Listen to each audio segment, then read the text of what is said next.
My husband proposed a spa trip, which was supposed to be a fun excursion for just the two of us. However, he ended up bringing along our son and his wife, with whom I had an icy relationship. He did this without even asking me. After we arrived at the hotel, my daughter-in-law said to me, "You know, if you hate us that much, just sleep in the parking lot or something." She and my son continued to mock me, and my husband did nothing to stop them. Finally, I lost my patience. "Fine, have it your way. I'll sleep outside tonight. Goodbye." With that, I stormed out to the hotel parking lot and sat in the rental car. Eventually, I decided to go for a nighttime drive to clear my mind. I enjoyed my drive through the city until dawn, when I heard the screeching sirens of ambulances and fire trucks. I restarted my phone, which I had turned off to prevent more arguments throughout the night, and instantly received a tremendous amount of incoming calls from my husband and son. "Honey, where are you? What are you doing? Do you have any idea how many times I've tried calling and texting you?" My husband and son were in near hysterics at this point, yelling and sobbing at me over the phone about how their indoor smoking had caused a major fire commotion at the hotel. Throughout all of this, neither of them so much as offered the simplest of apologies to me. I was absolutely disgusted. So, when I had a chance to speak, I asked my husband, "Hey, which is more important to you, me or Eric and his wife?" "What? Where did that question come from? This is not the time to get into all of that." "No, trust me, I get it. It's all crystal clear to me now. Eric is yours and that woman's child anyway. You don't care about me at all anymore." My husband and son both went dead silent, bewildered by my words. With the floor all mine, I slowly began revealing a secret. The secret that my husband and I had kept from our son until this very moment. My name is Lucy. I'm 46 years old. My husband, Ben, and I have been married for 20 years. We both work for the same toy manufacturing company. We have a son, Eric, who recently married his college sweetheart, Amy. To those around us, we seem to be a normal, happy family, but everything is not as it seems. One evening, when I was cooking dinner after work, I saw that my husband was in his office doing some research on the computer. "Ben, what are you up to in there?" Genuinely curious, I peeked into the office to see that Ben was scrolling a travel agency website. He looked back at me and said, "I was just thinking that it's past time we made some travel plans." I replied, "A trip? That sounds great!" I squealed in excitement. "You know, we're both always working, so we don't get many opportunities for a nice little vacation. I want to get out there and stretch my wings once in a while, don't you?" "Yes, I absolutely do. I've been thinking the same thing." Thankfully, we were entering our company's off-season, so it was easy for the two of us to take some time off. Just thinking about the trip made me so excited. My husband was helpful around the house right after we got married, but he eventually stopped doing housework altogether, saying he was always too tired after work. So I was left to do most of it myself. Working and doing all that housework was starting to get exhausting, but a trip like this would be just what I needed to relax and blow off some steam. Most of all, I was just overjoyed that my husband, who seemed to be only interested in himself and his work, and rarely even spoke to me on some days, wanted to go on a vacation together. I've already started planning the trip, and it's going great, but there is something that I'm not sure I should even tell you. Something you shouldn't tell me? Well, now I really want to know. What is it? You probably already know where this is going, don't you? It's about Eric and Amy. Upon hearing the names of my son and his wife, my smile instantly faded. Yes, that's right. My son, Eric, has seemed to genuinely dislike me ever since junior high. He mostly ignores me when I call out to him, and on the rare occasion that he does respond, he says, "It's nothing, Mom," or "Don't talk to me." In the worst cases, he would say, "Get back to cooking," or "Just give me my allowance." Sometimes he would even lock the front door of the house and put a chain on it so I couldn't get in. At first, I thought it was just a rebellious phase. You know, the kind that every kid goes through. But when his awful behavior continued for several years, I started to get worried and consulted my husband about it several times. However, I got the same answer every time. "That's just part of being a teenager, isn't it? You were a kid once too, you should understand." He never tried to discipline Eric, no matter how badly his behavior affected me. I really did try to understand, but no matter how many times I tried to confront Eric, his attitude and behavior never seemed to change. When he married Amy, I wasn't invited to the wedding, nor did I receive any kind of thank you when I sent a letter of congratulations. Eventually, he brought Amy to our house to introduce us. From the moment I met her, I knew we were not compatible. With her brightly dyed hair, pierced ears, gaudy makeup, and flashy clothes, she looked about as bold as she acted.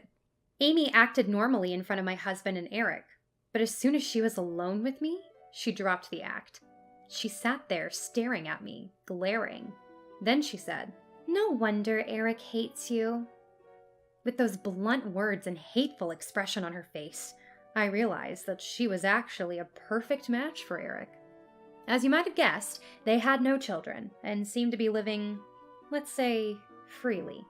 Even though she hated me just as much as Eric did, they came by the house pretty often.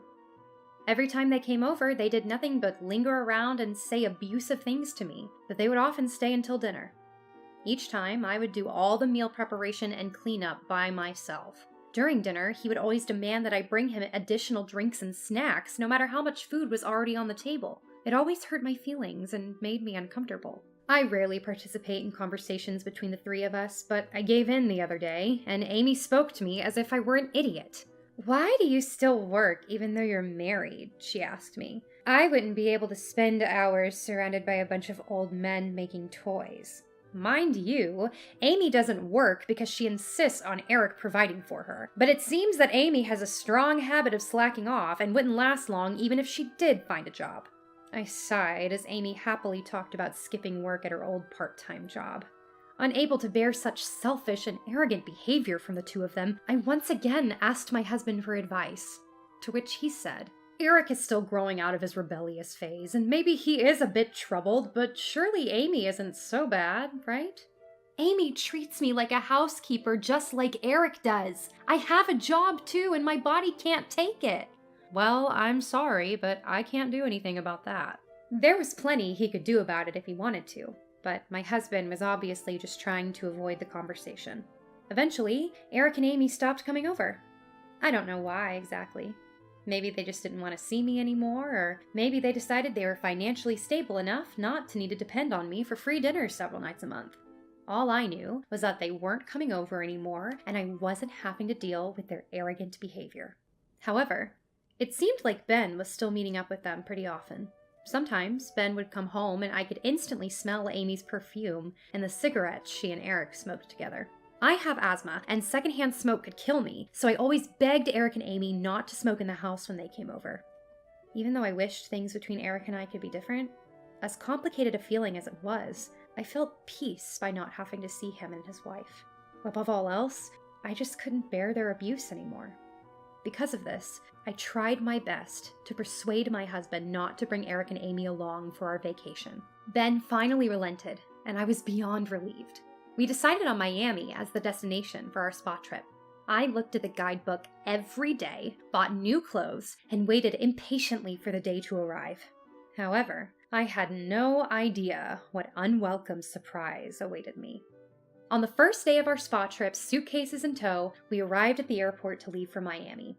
As we made our way to the gate, my husband suddenly stopped, turned around behind me, and said, "There you are, you two." "Hi, Lucy." I turned around at the familiar voice, and to my surprise, Eric and Amy were standing there. What? What? Why are you here?" "Didn't Dad tell you? We decided to tag along with you guys to Miami." I froze in astonishment and glared at my husband. "I heard that Eric and Amy were also hoping to plan a trip to Miami, so I asked them to join us. Don't be mad. I'll make sure everyone's on their best behavior."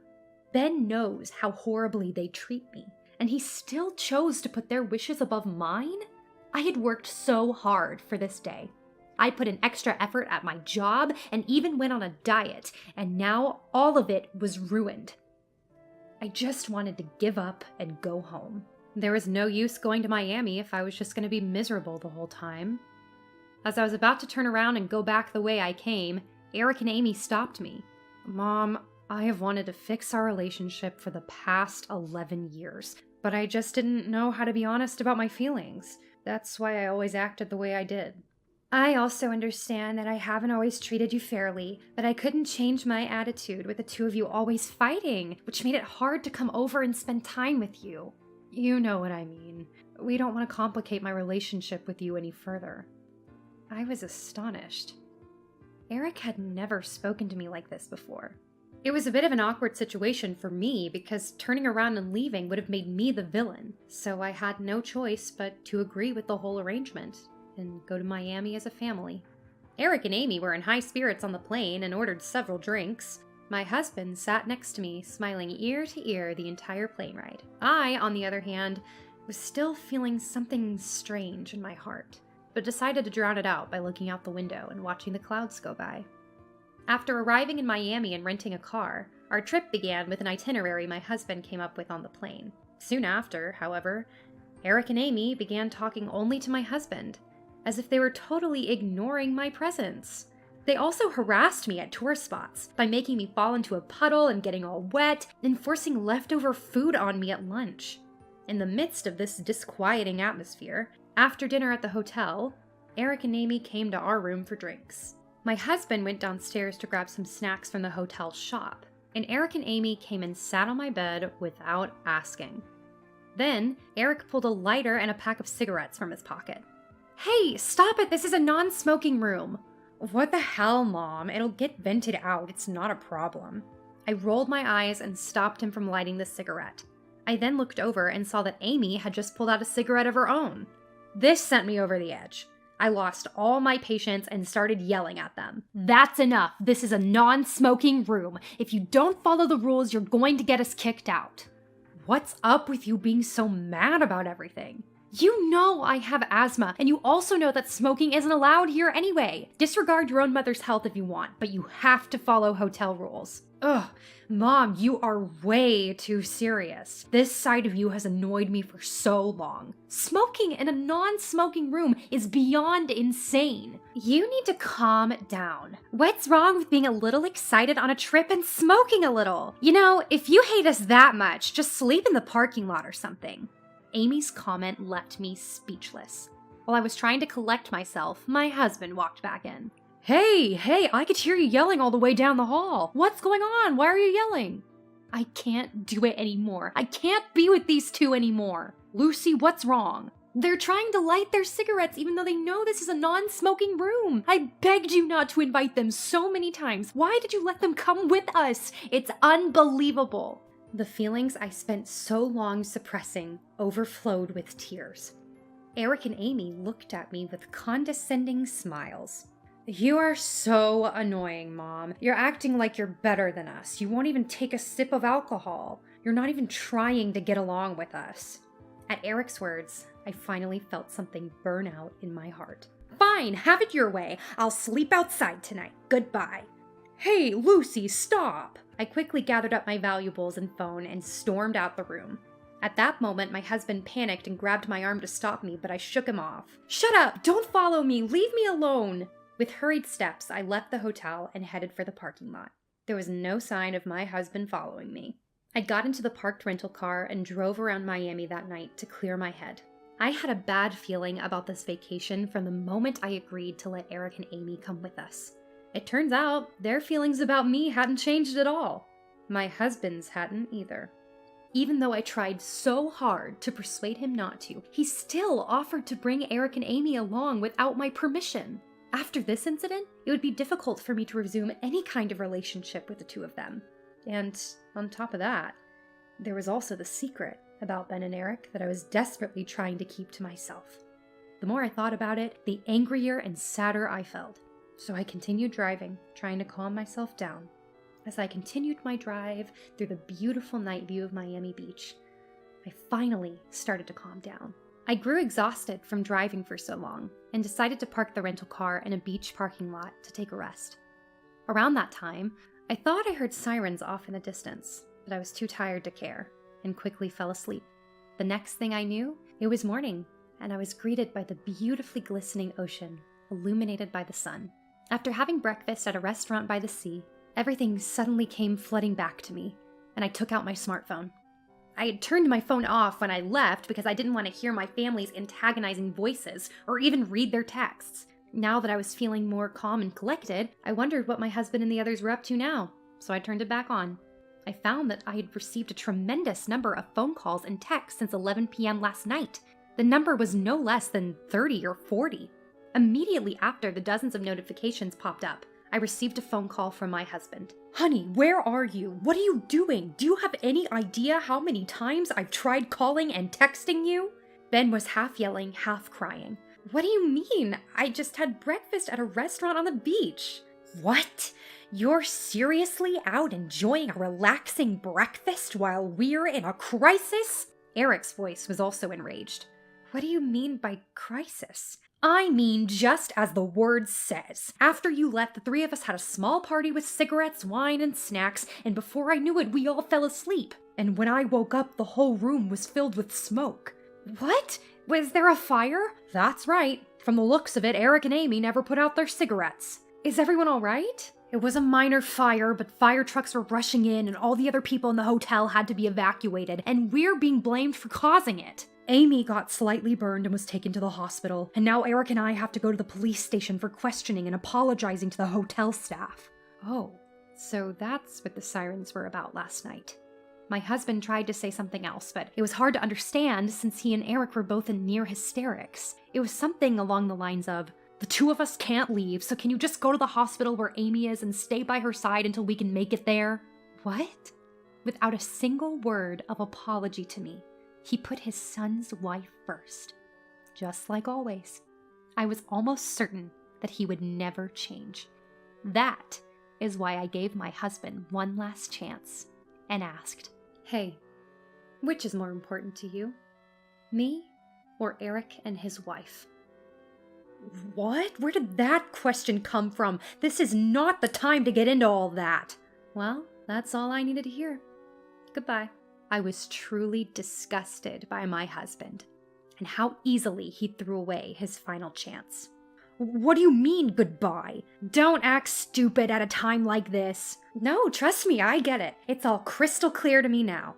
Eric is yours and that woman's child anyway. You don't care about me at all anymore." What?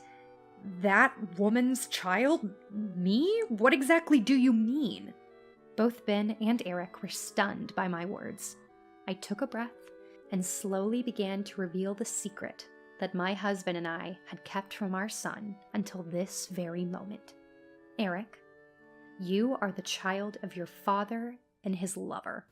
Eric was absolutely mortified by these words, and while Ben became even more flustered, I began explaining everything. Ben had a relationship with another woman many years ago. She was a subordinate at his workplace at the time. When I found out, the lover's belly was already getting bigger, and the woman cried to me, telling me that she would give me the child and begged me not to charge my husband for alimony and destroy his reputation. I thought she was the worst person to have ever lived. But at the same time, I was very distressed. The baby was too far along to be aborted, and I felt sorry for the child that she would eventually give birth to and leave at an institution. So I decided to take in the child and did not charge my husband for alimony despite his unfaithfulness. But her workplace eventually found out about the affair, and she was fired. My husband's role in the affair was also exposed, but he received less publicity because he was the one raising their child. I also decided to raise the child as my own, even though we're not related by blood. Eric's rebellion started when he was in junior high. At first, I tried to think that it was normal behavior for a teenager, but it continued through high school and even into college, and it got worse and worse every year. All this time, I knew that Eric was the child of another woman, but I could not find the right way or time to tell him. Perhaps I just didn't want him to know the truth, because I was bound to him and his father out of love, and had raised him as my own for so many years. When I explained all of this to Eric, he shouted over the phone in pure shock. "How is this even possible? I'm the child of another woman? It's old and worn now, but there is proof. Do you want to see it? I make sure to keep it with me at all times because I know your father would destroy it if I left it at home." "You're lying! You're saying you're not really my mother?" I'm telling nothing but the truth. I've tried to be a real mother for so long, but I can't do it anymore. I guess we have had such a hard time getting along because your blood actually belongs to that cheating mistress of your father's." Hearing my words, Eric grew completely silent, as if he had nothing to say in return. My husband broke the silence by verbally attacking me. "You promised never to tell him." "Maybe I did, but promises don't matter between us anymore. Just be thankful that I put up with you for 24 years. Goodbye." My husband continued to scream at me, but I hung up the phone and quickly blocked him, along with Eric and Amy for good measure.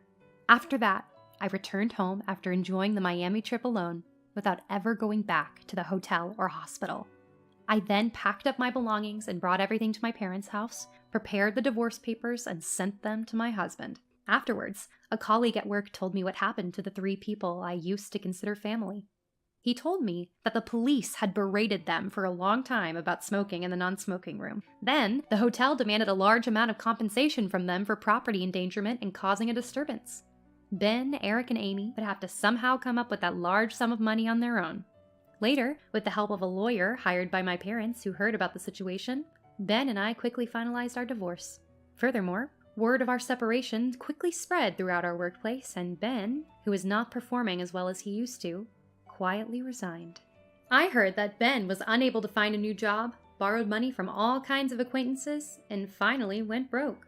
Eric's income and mental state have, apparently, also become unstable due to this incident. He and Amy have been arguing every day and are deeply unhappy in their marriage due to the stress of their increasingly difficult life. As for me, I found myself completely absorbed with the beach's charm, and now I go back to Miami several times a year with my parents and friends. My work life is better than ever, and my hard work is being recognized more than ever before without Ben around to steal my thunder. I have been appointed as manager of the accounting department.